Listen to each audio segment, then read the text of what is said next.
Hey, what's up? This is Roe Love. Thank you for listening. Today, I want to talk about why I left the Bible behind. Because there was a point in my life where I realized fear was no longer a spiritual foundation I could build myself on.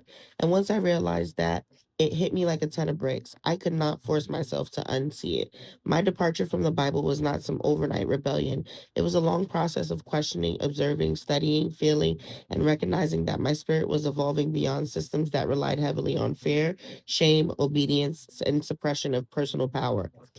I began noticing how disconnected I felt from myself whenever spirituality became centered around punishment instead of awareness.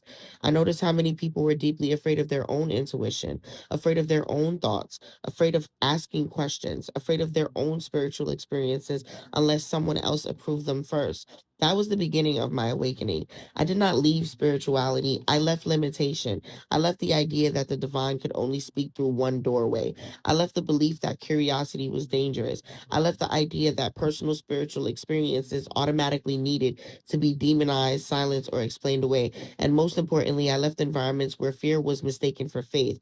What I discovered afterward was not perception, it was responsibility. Real spiritual development requires self awareness, emotional maturity, discernment, shadow work, nervous system regulation, and the willingness to confront yourself with honesty. It requires learning how to think instead of blindly repeating. It requires understanding energy, behavior, consequence, symbolism, psychology, intuition, and pattern recognition. That journey led me deeper into occultism, astrology, divination, consciousness studies, ritual practice, and personal spiritual discipline. Not because I wanted rebellion, but because I wanted truth. The deeper I went, the more I realized many people are not actually afraid of evil. They're afraid of uncertainty. They're afraid of reclaiming their own authority. They're afraid of existing outside of systems that tell them exactly what to think and how to feel. But eventually, every seeker reaches a crossroads: continue performing belief or begin pursuing understanding.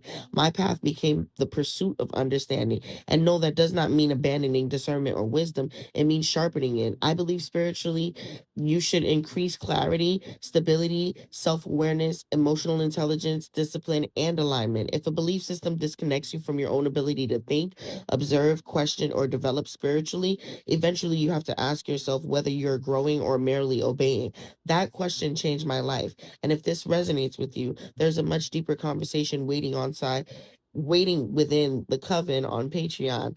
That is where I share extended writings, occult studies, astrology breakdowns, spiritual development lessons, podcast episodes, rituals, energy updates, and the deeper discussion surrounding consciousness transformation and spiritual sovereignty. You can enter the coven through my website, roelove.com.